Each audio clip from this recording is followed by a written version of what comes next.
Hoje, vamos mergulhar num assunto profundo, uma jornada para dentro, sabe? Daquelas que podem ser meio desconfortáveis, mas que no final prometem uma recompensa enorme, a autodescoberta. O tema é um inventário moral minucioso e destemido. Parece um nome forte, né? Eu sei. Mas a gente vai desvendar juntos o que isso realmente significa e por que é uma ferramenta tão transformadora. E tá aí a frase que serve como nosso ponto de partida. Isso é muito mais do que palavras num papel. É um compromisso. Um compromisso de olhar para a própria vida com uma honestidade, assim, radical, sem desculpas e com muita coragem. Mas como é que se faz isso na prática? É exatamente o que a gente vai descobrir agora. Então, esse aqui é o nosso roteiro. Vamos começar lá na base, os nossos instintos. Depois, vamos ver como eles podem se distorcer. Aí a gente entra na ferramenta em si. Fala das armadilhas mentais que aparecem no caminho, dá um guia prático para começar e, claro, no final, a gente vê o que se ganha com tudo isso. Beleza, vamos para o fundamento de tudo. Para entender onde as coisas podem dar errado, primeiro a gente precisa sacar como fomos, digamos, programados para dar certo. Nossos instintos mais básicos, sabe? O desejo por segurança, por relacionamento, por ter um lugar no mundo, eles não são defeitos. Pelo contrário, são essenciais para a nossa sobrevivência. A natureza nos equipou com esses impulsos.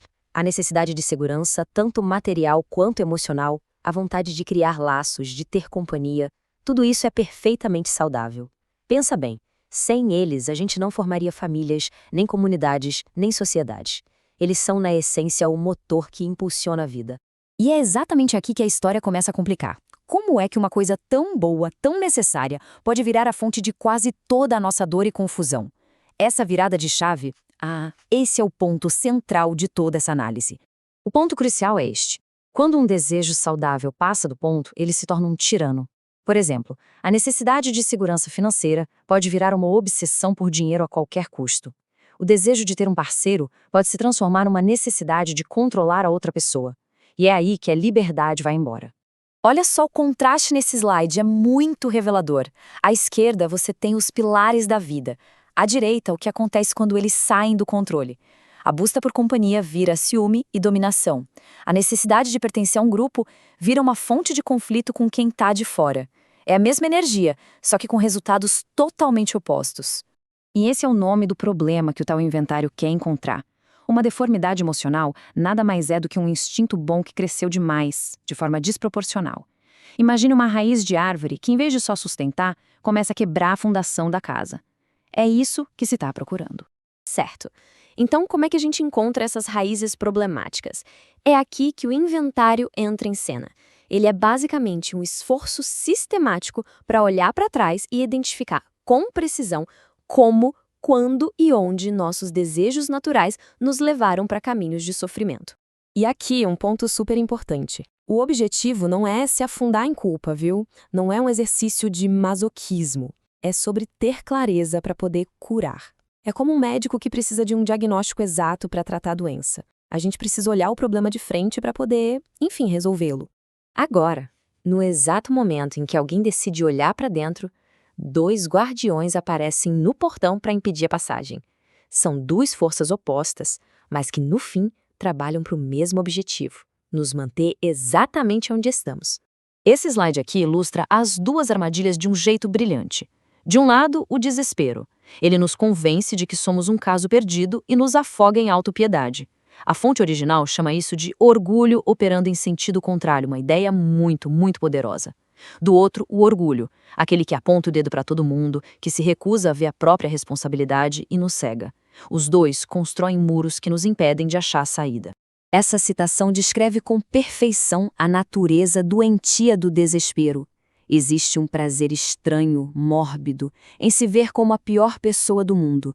É uma forma de autoflagelação que nos mantém paralisados, convencidos de que a única solução é simplesmente desistir. E aqui está outra ponta. A voz do orgulho é a da eterna justificativa. É tipo uma barreira de proteção que impede qualquer tipo de crescimento, porque, afinal, se o problema está sempre nos outros, para que raios a gente precisaria olhar para dentro? Tudo bem, já entendemos o problema, já vimos as armadilhas, mas como começar na prática? Como é que se transforma essa ideia toda em ação? Vamos passar agora para uma estrutura mais concreta, que torna esse processo menos assustador e bem mais gerenciável.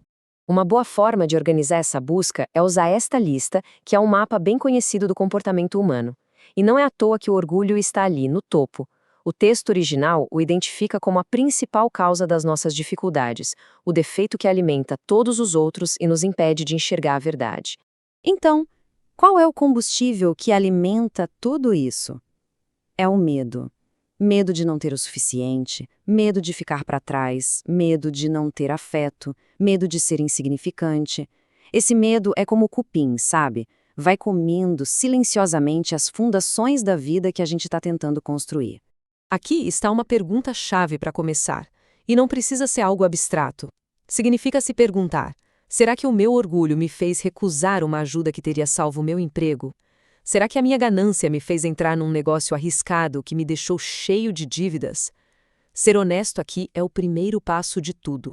E essa outra pergunta nos leva direto para o campo das relações. Será que minha raiva afastou pessoas que me amavam? Será que minha carência me levou a ser desleal com alguém? A questão toda é olhar para o impacto real das nossas ações, sem ficar contando aquela história em que somos sempre as vítimas.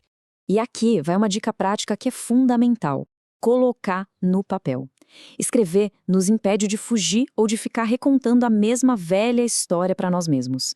Transforma a bagunça da mente em algo concreto, que dá para analisar. É o primeiro sinal tangível de que a gente está disposto a seguir em frente. Ok, depois de toda essa escavação, que pode até parecer um pouco dolorosa, qual é a recompensa? O que a gente encontra do outro lado? Vamos falar agora sobre os resultados, os primeiros frutos que nascem desse trabalho corajoso. Este slide descreve a jornada emocional de uma forma perfeita. Começa com a simples decisão de tentar. Exige persistência quando a coisa fica difícil. Mas aí algo mágico acontece. Uma nova luz ilumina o cenário. A confusão começa a diminuir. Com essa clareza, nasce uma confiança renovada. E o resultado final é um alívio profundo, a paz de finalmente estar em harmonia consigo. E essa talvez seja a maior revelação de todas. Aqueles guardiões assustadores no portão, o orgulho e o medo que diziam "não olha aí dentro", eles perdem o poder no exato momento em que a gente os encara. Descobrimos que eles eram só fantasmas. Quando se acende a luz da honestidade, as sombras simplesmente desaparecem. E a gente termina com essa reflexão. Depois de ver a dor que os instintos desgovernados podem causar e as armadilhas que nos mantêm presos nisso, a questão fica no ar.